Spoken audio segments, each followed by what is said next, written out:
Как работает микроволновка, серия инженера номер 4.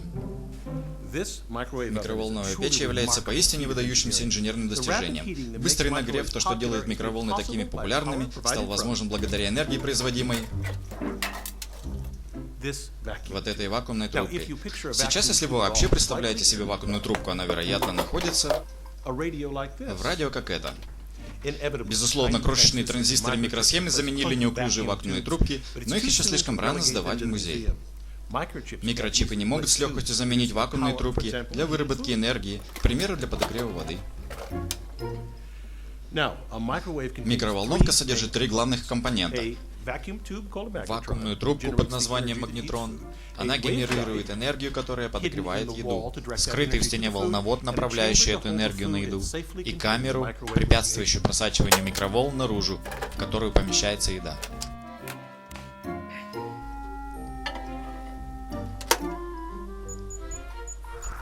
В принципе, в нагревании микроволновка не отличается от любого другого нагревателя. На молекулярном уровне тепло — это передача энергии, которая приводит к увеличению движения молекул в веществе. Но так как мы не размером с квант, мы наблюдаем это увеличение движения как увеличение в температуре. В традиционной печи или электроплитке мы нагреваем еду, помещая сковороду на конфорку, или в духовой шкаф, где стенки выделяют тепло, готовя пищу снаружи. Внутри еда приготавливается, когда тепло с поверхности пищи перемещается внутрь. Энергия же из магнетрона проникает в еду насквозь, и это означает, что все блюдо может быть приготовлено целиком. Как это происходит? Что ж, наша еда полна воды, молекула которой позитивно заряжена с одной стороны и негативно с другой. Чтобы дать этим молекулам больше энергии, мы подвергаем их воздействию электромагнитных волн, исходящих из вакуумной трубки. По определению волны имеют электрические и магнитные поля, которые очень быстро сменяют направление. Для этой микроволновки направление полей сменяется 2,45 миллиардов раз в секунду. Вода будет пытаться следовать излучению электрического поля. Меняющееся поле раскачивает молекулы воды вперед и назад очень быстро, и молекулярное течение от этого создает тепло. В то же время это движение разрушает водородные связи между соседними молекулами воды. Теперь, используя сыр, вы можете получить представление о длине волны, испускаемой магнетроном.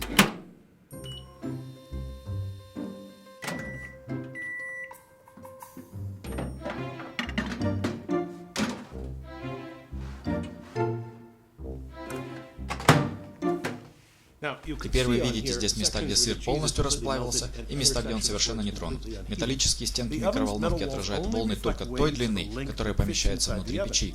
Такая стоячая волна вызывает горячие и холодные пятна внутри микроволновки. Трехмерную структуру волн трудно предсказать, но вы можете увидеть принцип, посмотрев на волны в одном измерении. Пики и спады на волне представляют собой наибольшую энергию волны, тогда как эти узлы соответствуют холодным пятнам внутри камеры. Если я измерю расстояние между пятнами, оно окажется 6,4 сантиметра. Это будет половина длины волны, расстояние между узлами, что довольно близко к фактически используемой длине волны микроволнового излучения. Так, используя эту длину волны, я могу оценить частоту микроволнового излучения. Частота волны — это скорость света, деленная на длину волны. Я получаю ответ с погрешностью около 4-5%. Неплохо для такого примитивного измерения. Но реальная инженерия в микроволновых печах заключается в создании магнетрона, который генерирует мощные радиоволны.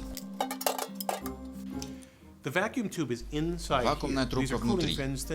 Это охлаждающие ребра, тонкие кусочки металла, которые рассеивают тепло, в то время как магнетрон работает.